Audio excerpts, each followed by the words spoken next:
오늘은 사도행전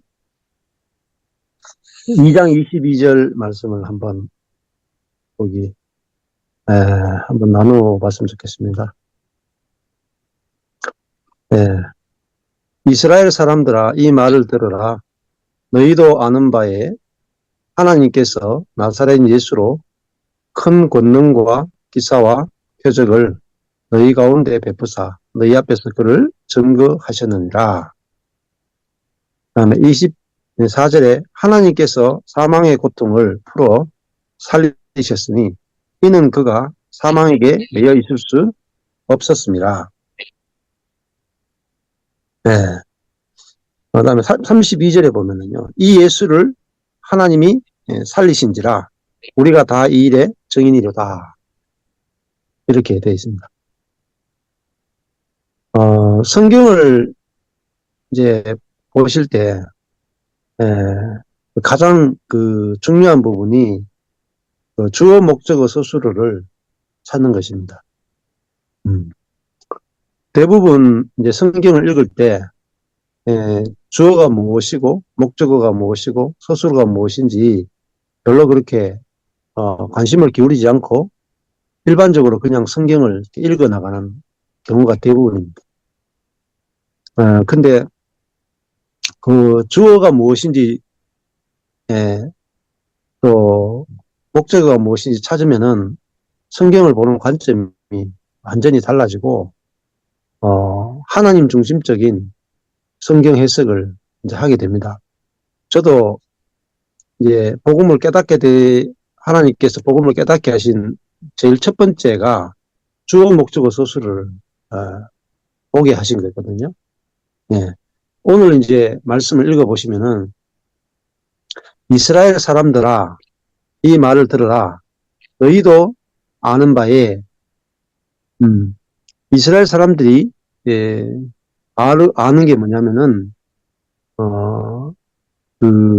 나사렛 예수를 안다는 거죠. 여기 보면은 하나님께서 이렇게 돼 있어요. 하나님께서 이게 주어입니다. 나사렛 예수로 큰 권능과 기사와 표적을 큰 권능과 기사와 표적을이 목적어죠. 그 다음에 베푸사 그게 이제 서술어잖아요. 그러니까 이걸 한 문장으로 치면 주어는 하나님께서, 목적어는 큰 권능과 기사와 표적을, 그 다음에 베푸사 그게 서술어거든요. 자, 이게 왜 중요하냐면요. 하나님께서 큰 권능과 기사와 표적을 베푸셨다 하는 거죠. 그러니까 하나님께서 주체가 되신다는 겁니다. 여기서 목적어는 권능과 기사와 표적을이고요. 그 다음 여기 보면은 예수님이 어떻게 등장하냐면 나사렛 예수로 이렇게 됐거든요. 나사렛 예수님은 여기서 도구입니다. 도구. 하나님께서 나사렛 예수에게 큰 권능과 기사와 표적을 베푸셨다가 나사렛 예수를 통해서 큰 권능과 기사와 표적을 누가 행했느냐? 하나님께서 행하셨다 이렇게 됩니다. 우리는 대부분 사복음서를 읽으면은 나사렛 예수가 큰 권능과 기사와 표적을 행했다 이렇게 이제 해석이 들어가는 거죠. 그런데 사도행전에 지금 베드로는 그렇게 해석한 게 아니고 나사렛 예수가 큰 권능과 기사와 표적을 행한 것이 아니고 하나님께서 큰 권능과 기사와 표적을 행하셨다. 주체가 하나님이라는 걸 볼 수 있죠. 이거는 대단히 중요한 이야기입니다. 자, 우리가 예수님이 큰 권능과 기사와 표적을 행하는 거하고 하나님께서 나사렛 예수로 큰 권능과 기사와 표적을 행하는 건 다른 이야기입니다. 즉 이것은 나사렛 예수님은 능력을 행할 수 없다는 거죠. 권능과 기사와 표적을 예수님은 행할 수 없다는 걸 말합니다. 큰 권능과 기사와 표적은 하나님만이 행할 수 있다는 걸 말합니다. 자, 그러니까 이것은 이제 삶도 그렇고 존재도 그렇고 사역도 그렇고 이게 사역과 삶이 어떻게 이루어지는가 하는 것을 보여주는 거죠. 자, 저도 이 본문을 읽다가 되게 크게 다가왔거든요. 예. 야, 나사렛 예수님이 권능이 있었던 게 아니구나. 그러니까 나사렛 예수잖아요. 목수잖아요, 목수. 예수님 자신은 능력이 없어요. 그런데 예수님에게서 큰 권능과 기사와 표적이 나타났단 말이에요. 예수님 자신은 변한 게 없어요. 근데 하나님께서 나사렛 예수를 통해서 이런 표적을 베푸셨다.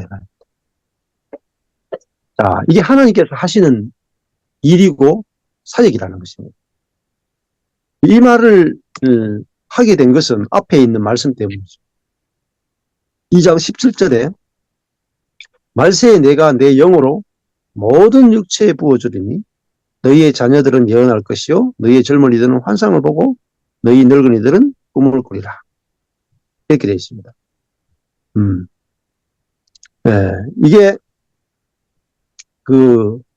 지금 이 성령이 임한 사건, 오순절 성령이 임한 사건을 지금 베드로가 설명하는 거죠. 그러니까 모든 육체, 모든 육이잖아요. 근데 이 육은 어떤 권능과 기사와 표적을 행할 수 있는 그런 능력이 없어요. 그런데 내가 내 영으로 하나님의 영이 부어지면은 그들이 예언하고 환상을 보고 꿈을 꾼다. 자, 여기도 모든 육체는 도구죠. 그리고 하나님께서 그 도구인 모든 육체, 모든 사람에게 성령을 부어서 예언하고 환상을 보고 꿈을 꾸게 하겠단 말이에요. 이게 오순절 사건입니다. 이 오순절 사건과 2장 22절에 나사렛 예수에게 일어난 사건은 같다고 볼 수 있습니다.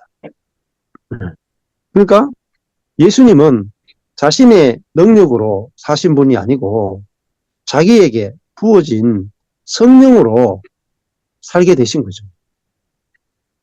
자, 그러니까 오순절 사건에 있었던 120명의 그 제자들이 육으로 예수를 믿은 것이 아니라 육으로 산 것이 아니라 성령으로 살았다는 것을 이야기하고 있고 나사렛 예수님도 성령으로 사셨다 하는 이야기를 하는 것입니다.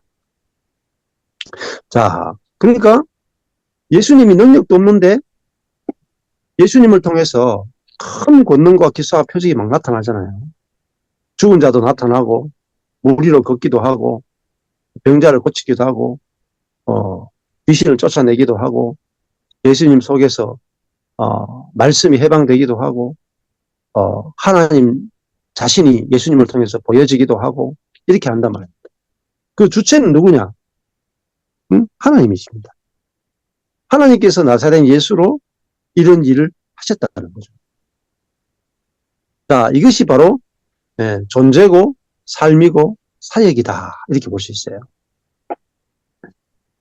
자, 그러니까 우리에게서 왜 삶이나 사역이 안 일어나는가 하는 거죠. 대부분 많은 목회자들이 대부분 자기 자신의 열심으로 또 지혜로 경건으로 사역을 하죠. 그러니까 큰 권능과 기사와 표적이 안 나타나는 것입니다. 자, 그 예수님은 어떤 분이냐면 하나님의 권능과 기사와 표적을 표적이 나타나는 분이잖아요. 그러니까 예수님은 딱 3년 반을 사역하셨습니다. 제가 예수님을 이렇게 묵상해 보니까 뭐 길게 사역할 필요가 없더라고요. 3년 딱 반 사역하시고 십자가에 죽으셨는데 인류의 역사가 BC와 AD로 바뀌어버립니다. 자, 사역의 주체는 하나님이죠. 하나님이 나사렛 예수로 권능과 기사와 표적을 행하셨다. 예수님은 도구만 되면 되는 거죠. 그럴 때 하나님이 나타났다. 야, 너무너무 쉬운 사역이잖아요. 저는 이거를 모르고 아, 제가 하나님을 위해서 열심히 섬기고 열심히 사역하는 것이라고 생각했어요. 그랬더니 뭐 저의 능력밖에 안 나오더라고요. 저의 경건이나 저의 능력, 뭐 저의 지혜, 저의 말밖에 안 나오더라고요. 근데 예수님을 이렇게 보면서 야, 예수님도 나사렛 예수로 살았다 하는 건 뭐냐면은 인성, 사람으로 사셨다. 우리와 똑같은 사람으로 사셨다. 근데 예수님과 우리의 삶이 차이가 나는 것은 예수님은 하나님께서 쓰셨다. 지금 베드로와 그 120명의 그 예루살렘에 기다렸던 120명의 제자들도 그들이 사역한 것이 아니라 성령이 오셔서 성령이 주어가 되어서 성령께서 120명으로 큰 권능과 기사와 표적을 베푸셨다. 자, 이게 주체가 바뀐 이야기라는 거예요. 주체가 바뀌면 너무 쉽습니다. 여기서 뭐 제자들이 불 받았다, 능력 받았다, 은사 받았다 이런 거 없습니다. 네, 그거 하나도 필요 없습니다. 자, 우리가 능력 받는 게 아니고 능력 받아서 내가 사역하는 게 아니라 그게 이제 옛 패러다임인 거죠. 그래서 많은 목사님들이 어떻게 하느냐면 네, 목회 시작할 때 능력의 종이 되기 위해서 능력 받기 위해서 금식하러 올라가시더라고요. 한 32일, 40일 가서 금식하면서 능력 받기를 원하고 기도원에 가시는 분들이 많더라고요. 네. 근데 그 능력은 받아도 문제고 안 받아도 문제죠. 네. 받으면은 교만해지고 또 안 받으면은 열등감 느끼고 또 그런 능력은 누구는 받고 누구는 못 받아요. 차별이 있는 거잖아요. 또 금식하니까 받았다. 금식 안 하는 사람은 못 받을 거 아닙니까? 자, 능력을 받는 거하고 주체가 바뀌는 건 다른 이야기입니다. 네. 우리가 갈라디아서 2장 20절은 주체가 바뀐 이야기거든요. 네. 내가 그리스도와 함께 십자가 못 박혀 죽었고 그런즉 이제는 내가 사역하는 것이 아니라 내 안에 있는 그리스도가 사역한다. 그렇게 해석할 수도 있잖아요. 자, 그러니까 이 주체가 바뀌었다면 다른 말로 하면 주어가 바뀌었다. 하나님께서 나사렛 예수로 표적을 베푸셨다. 그러면 나사렛 예수님은 능력 받을 필요가 없잖아요. 자기 능력으로 하는 게 아니라 하나님께서 나사렛 예수를 통해서 하나님의 능력을 나타내셨다. 너무 쉽지 않습니까? 야, 이게 사역의 비결입니다. 이거는 누구누구만 되고 누구누구는 되고 누구누구는 안 되는 세계가 아닙니다. 복음은요. 모든 사람이 되는 세계. 안 되는 사람이 없어요. 예외가 없습니다. 그래서 지금 오순절 날 120명이 기다렸는데 120명이 다 성령 받습니다. 이거는 굉장히 놀라운 사건입니다.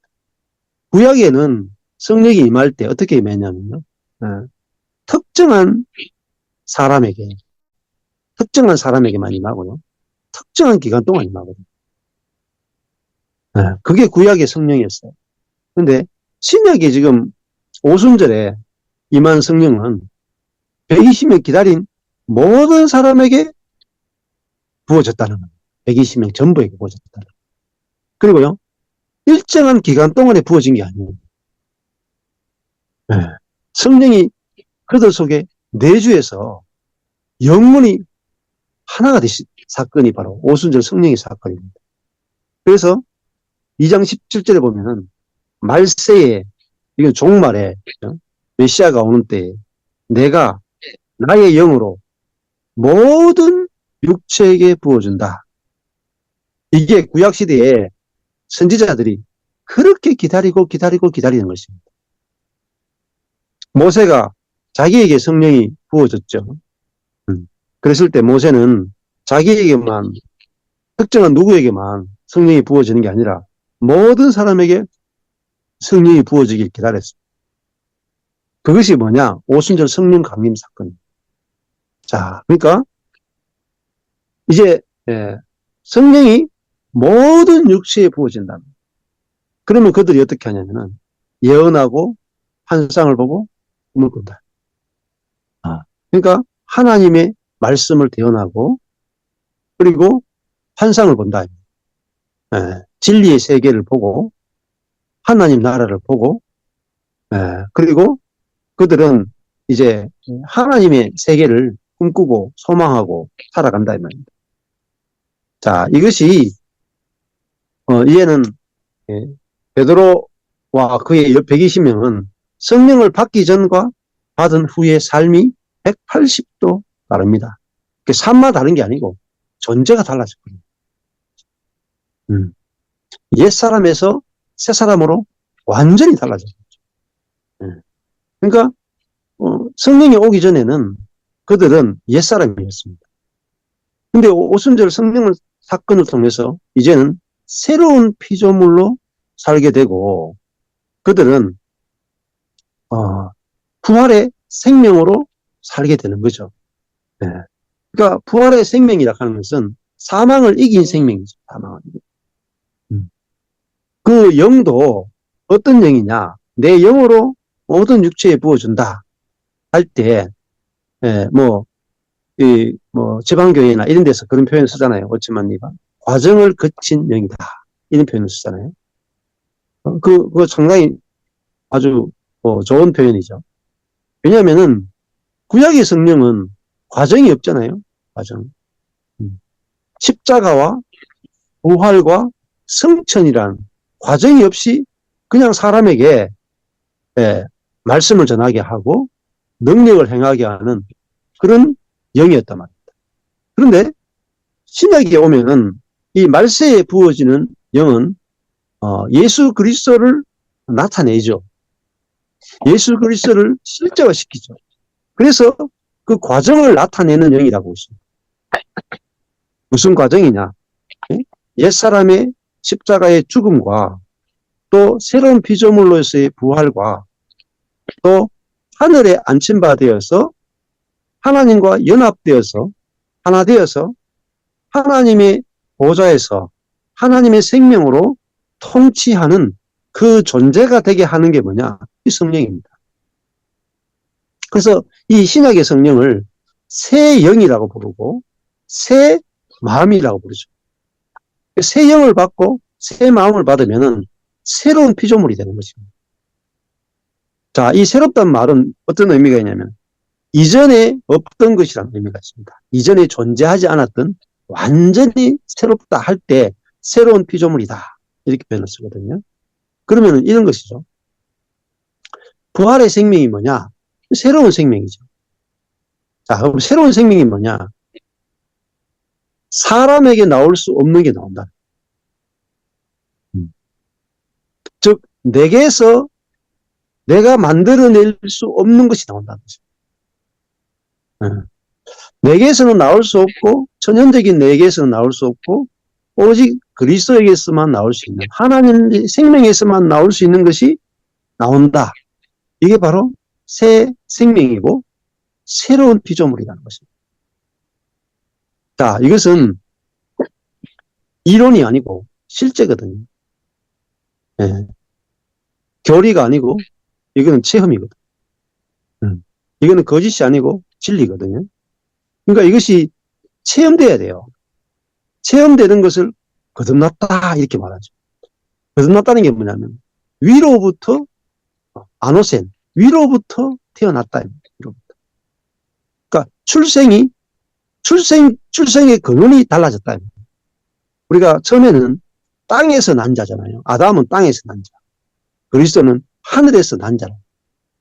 우리가 처음에 태어날 때는 땅에서 태어난 자를 닮았지만 우리가 이제 그리스도 예수 안에서는 하늘에서 난 자를 따라서 우리도 하늘에서 태어났단 말이에요. 자, 그는 근원을 말하는 거죠.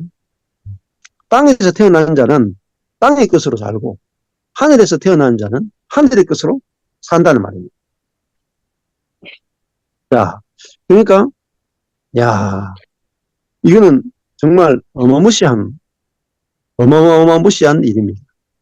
왜냐하면은 하나님께서 모든 육체로 큰 권능과 기사와 표적을 베풀 수 있다는 말이에요. 이것이 신약 시대의 사역입니다.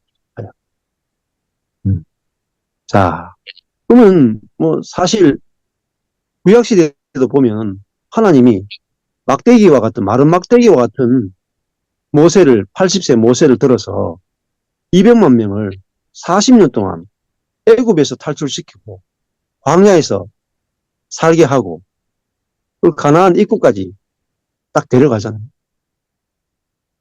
그러니까 이것이 하나님의 사역입니다. 자, 우리 헨리 블랙가비 목사님의 하나님을 경험하는 삶이란 책이 있어요. 자, 그 헨리 블랙가비 목사님이 하나님을 경험하는 삶을 보면은 사역이란 뭐냐? 이렇게 말합니다. 사역이란 하나님의 능력, 하나님의 능력으로 일하는 거죠. 하나님 사이즈의 일이 나타나는 겁니다. 하나님의 능력의 사이즈의 일이 이루어지는 것을 사역이라고 합니다. 그러니까 우리의 힘으로 할 수 있는 것은 사역이라고 부르지 않습니다. 그러면 수고하고 노동하는 거죠. 자, 구약에 있는 모든 사람들을 한번 생각해 보십시오. 아브라함도 그렇고 이삭도 야곱도 다윗도 모세도 다니엘도 이사야도 그 하나님의 사람들 뭐 삼손 뭐 기드온 다 보십시오. 자기 능력으로 사역한 사람 한 명도 없습니다. 요나도 그렇습니다. 전부 다 뭐냐면은 선지자들은 하나님의 능력이 나타난 사람. 그것이 바로 사역이죠. 그래서 하나님을 경험하는 삶이라 것은 하나님께서 계획하시고 하나님께서 하나님의 자원을 공급해서 하나님 사이즈의 일을 하시는 것을 하나님을 경험한다. 이렇게 표현했단 말입니다. 그리스도인의 삶은 하나님 사이즈의 일을 경험할 때 하나님을 경험했다. 이렇게 말하는 거죠. 자, 그것이 뭐냐? 하나님께서 나사렛 예수로 하나님의 권능과 하나님의 기사와 하나님의 표적을 내보셨다. 자, 그러면 이것이 어떻게 가능한가? 쉬워요. 아주 쉬워요. 왜냐하면은 우리가 하나님께 해달라고 할 필요가 전혀 없다는 거예요. 이것은 누구의 갈망이냐면요. 하나님의 갈망입니다. 하나님의 뜻입니다. 그러니까 당연히 이루어지게 됩니다. 하나님께서 구약에 있는 백성들과 선지자들을 보면은 당연히 하나님께서 찾아오셔서 모세를 통해서 다윗을 통해서 하나님이 살아계시다는 것을 그들을 통해서 이 땅에 드러내셨잖아요. 그래서 그리스도인들은 자기를 드러내는 게 아니라 하나님을 드러내는 존재가 바로 그리스도인이라는 겁니다. 자, 그러니까 저도 이 말씀을 알고 나니까 사역이 너무 단순하고 씹고, 그리고 짐이 다 벗겨지더라고요. 아, 하나님께서 나를 왜 부르셨는가? 하나님께서 나로 큰 권능과 기사와 표적을 베풀기 위해서 부르셨구나. 음. 그럼 뭐, 주님이 하실 그 기대만 하시면 됩니다. 네. 주님께서 저와 여러분을 통해서 또 우리 교회에 있는 모든 성도들을 통해서 하나님 사이즈의 일을 하실 것을 기대하시면 됩니다. 네. 누리시면 됩니다. 하나님의 마음이고 하나님의 열심이고 하나님의 뜻이기 때문에 우리가 기도할 때 100% 응답받는 비결이 있습니다. 100% 응답받는 비결. 기도하면 100방 응답받는 비결이 있습니다. 이게 뭐냐면 아버지 뜻대로 구하는 거예요.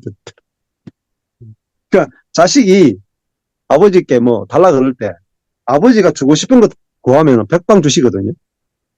근데 아버지가 주시기 원하지 않는 거 구하면 받기 되게 힘들죠. 우리가 성경을 보게 되면은 야, 아버지께서 어떻게 일하기를 원하시는가 하는 것이 바로 이 사도행전 2장 17절, 22절에 나타나 있는 것입니다. 제자들은 성령을 받기를 기다렸을까요? 어떠세요? 제자들이 120명이 성령을 달라고 간절히 구했다.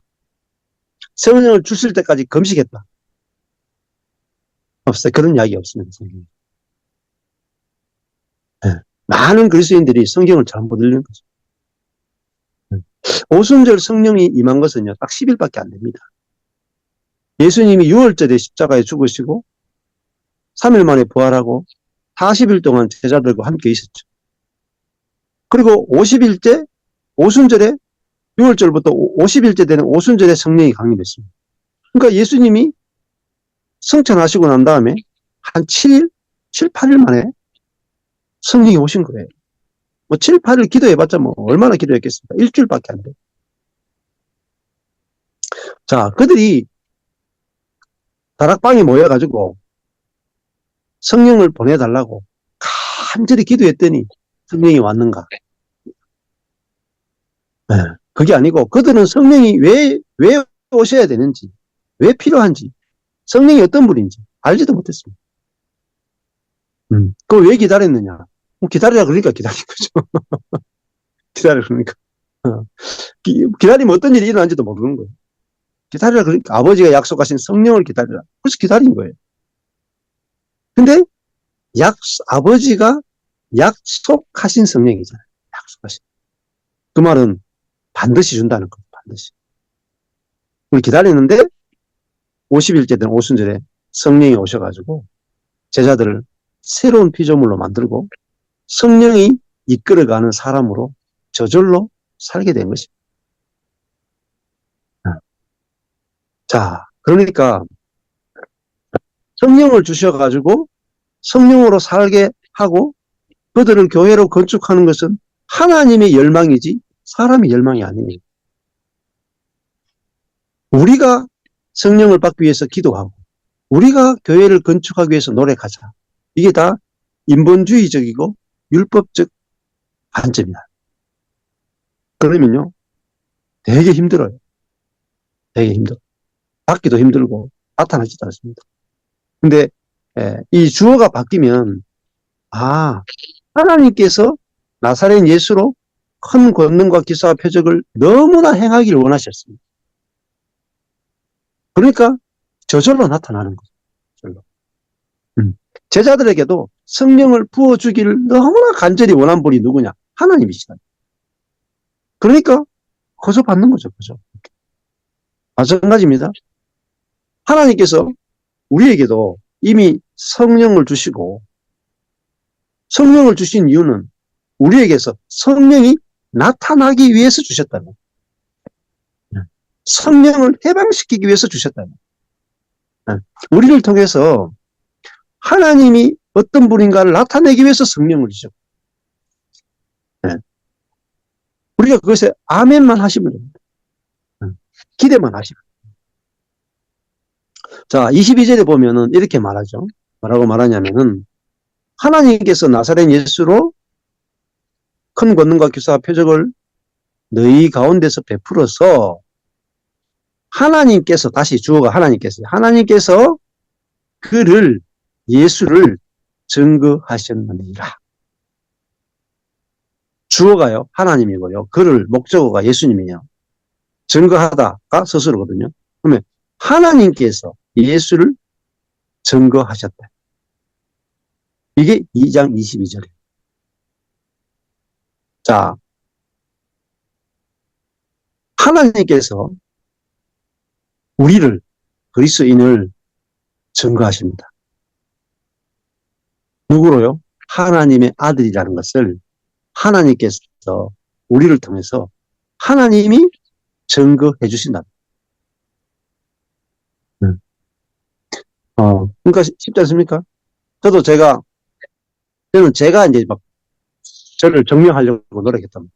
그런데 하나님께서 우리를 그리스도인으로, 목사로 불렀습니다. 누가 증거해 주실까요? 하나님께서. 하나님께서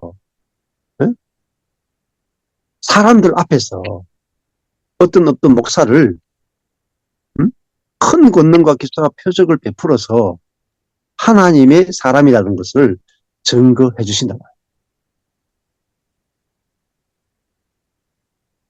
우리가 할 일이 없어요. 우리는 그냥 할렐루야 하시면 돼요. 감사합니다. 하나님께서 원하시니까 하십시오. 이렇게 하면 돼요. 자, 그래서 일이 없는 겁니다. 일이. 하나님께서 하실 거니까. 그래서 제가 그런 마음이 들더라고요. 야, 하나님께서, 제가 망한 자리에서요. 하나님께서 저를 목사로 부르셨으면 하나님께서 저를 통해서 기사와 표적을 행하시고 많은 사람들 앞에서 나를 목사로 불렀다는 걸 증거해 주시고 하나님 자신을 나타내시지 않겠느냐. 내가 노력할 필요가 없겠다. 이런 생각이 들더라고요. 그래서 안식하고 쉰 것밖에 없어요. 하나님이 하시면 나타날 거니까. 네. 이게 성경 묵상입니다. 네. 24절에 보시면 이렇게 말하죠. 하나님께서 사망의 고통을 풀어 살리셨다. 누구를 살리셨어요? 주어가 하나님입니다. 하나님께서 사망의 고통을, 목적어죠. 풀었다, 스스로죠. 그 다음에 목적어가 들어가야 돼요. 누구를 살리셨어요? 예수를 살리셨어요.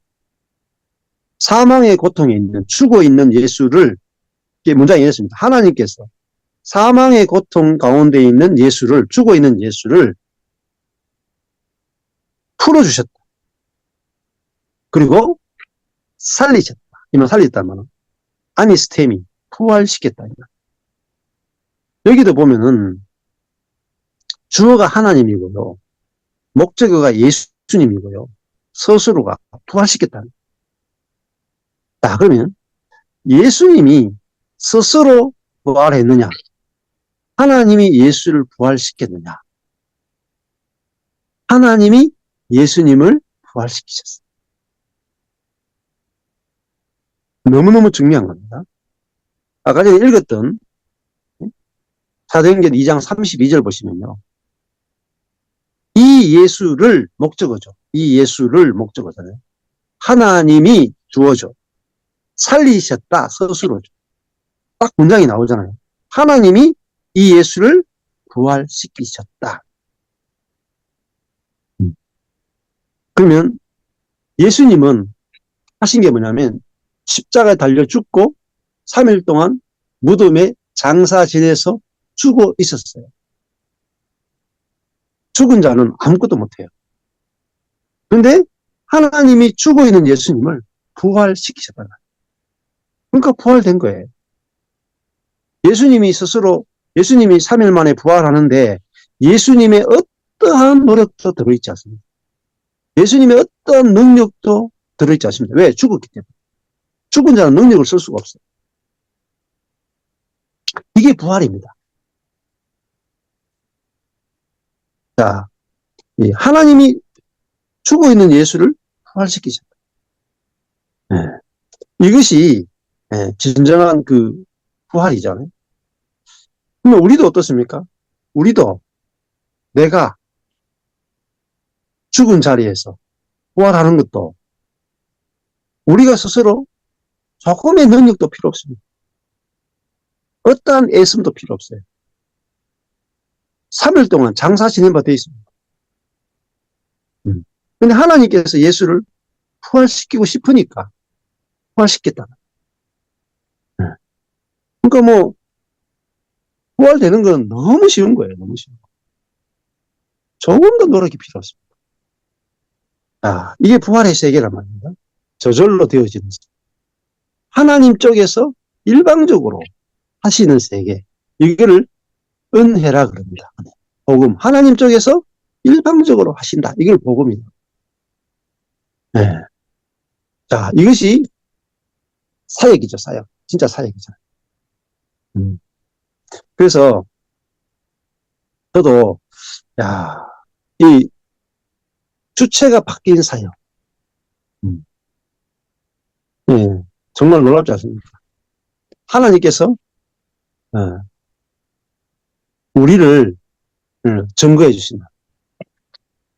사역은 누가 하느냐? 하나님이 하시는 거예요. 사역의 주체는 하나님이십니다. 하나님이 우리를 통해서 사역하시죠. 네.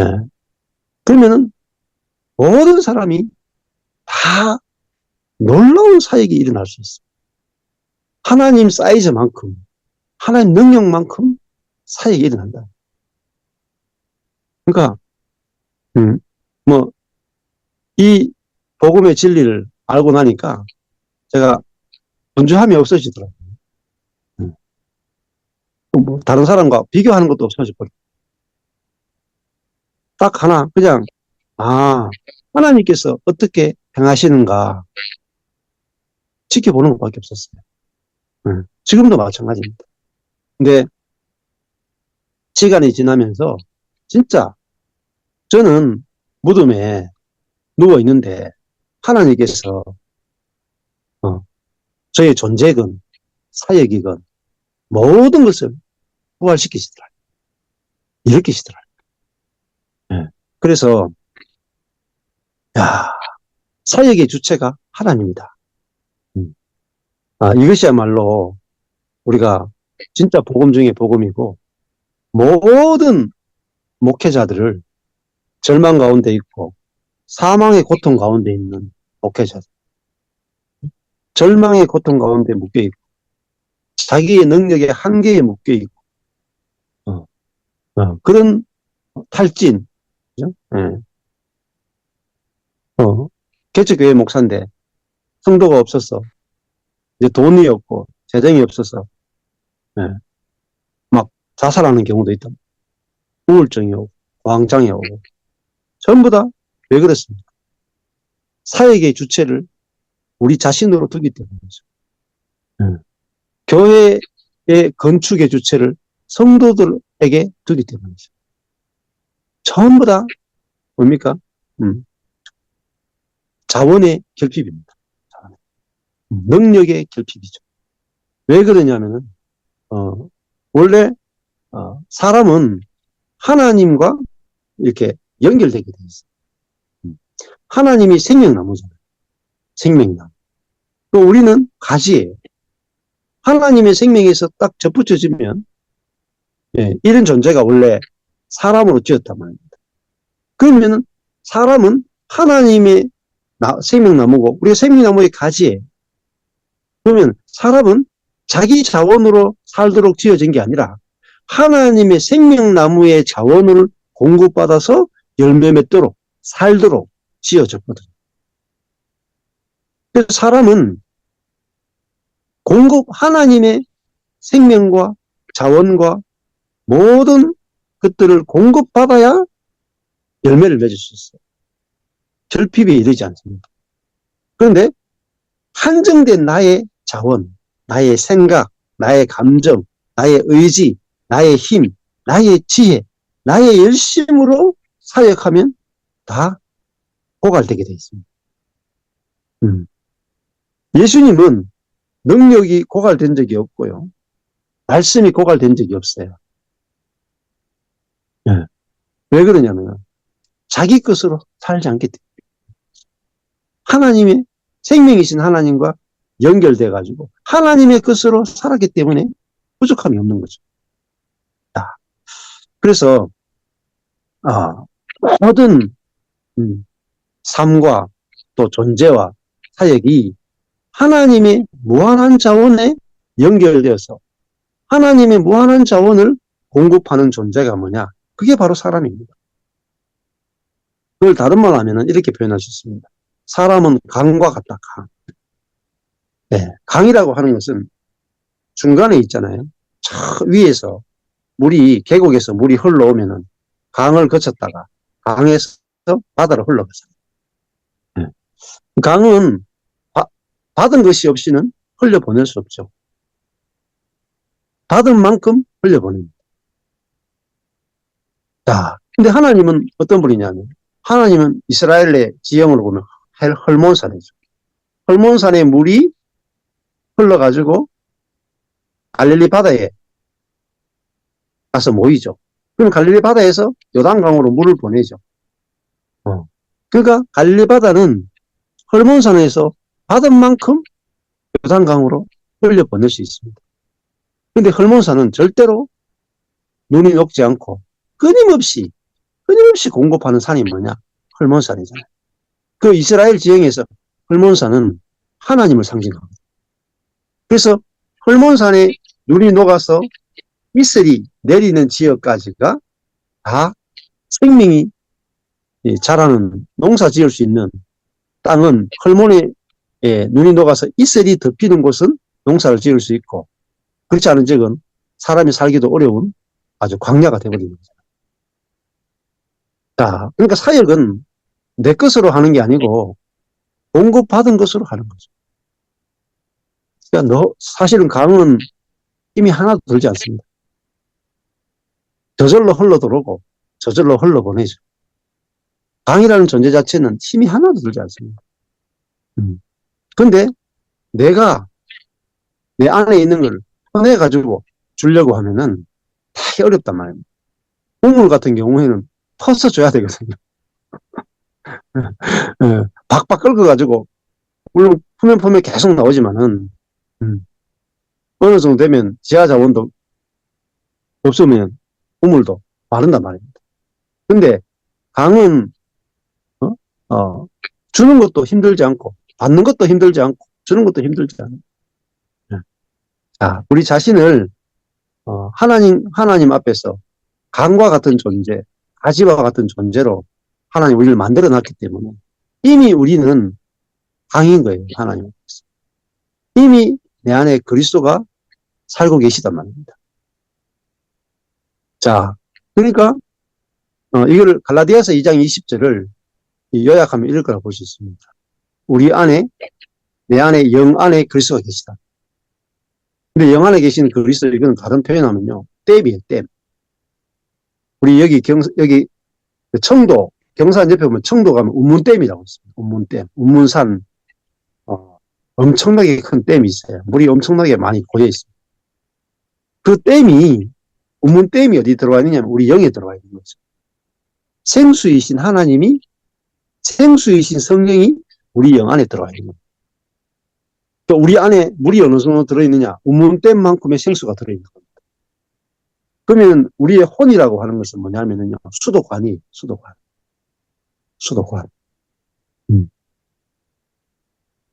혼이라고 하는 수도관을 통해서 또 우리의 몸이라고 하는 관을 통해서 하나님께서는 우리 안에 있는 생수가, 성령의 생수가 흘러나오기를 원하는 것이 하나님의 뜻입니다. 우리는 기도할 필요도 없습니다.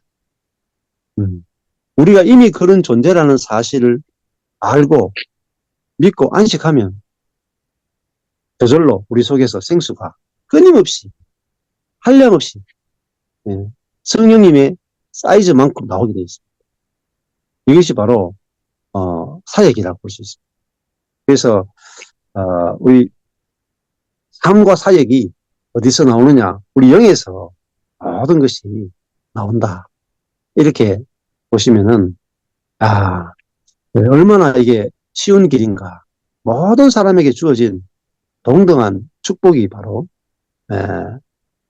하나님을 주어로 해서 사는 삶이다. 이렇게 말씀드릴 수 있습니다.